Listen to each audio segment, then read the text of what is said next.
Sijui kama watu wanafahamu kwamba unaposajili jina la biashara yako inakurahisisha kujenga personal brand yako vizuri. Na hii inakupa msingi wa kuonekana kama mtu mwenye future. Sio mtu tu mwenye hobby ya kufanya kitu fulani, mimi na hobby ya kufanya kitu fulani.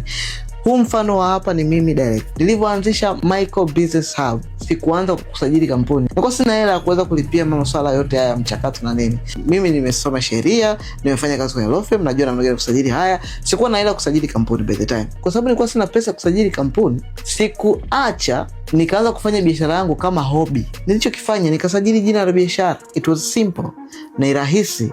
Ni gharama nafuu kusajili jina la biashara kuliko kampuni.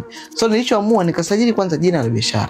Nilivyosajili jina la biashara nikaanza kufanya biashara, nikapata pesa wakati nikisajili makampuni mengine. Nilivyopata pesa kwenye kusajili makampuni mengine, mimi nikatumia pesa niliyolipwa, nikasajili mwenyewe kampuni yangu Michael Business Hub kama unavyoiona hapo juu vizuri. Hiyo ni kampuni kabisa. Sio tu hobby, kwamba ni kama nafanya vitu kwa hobby, ni kampuni.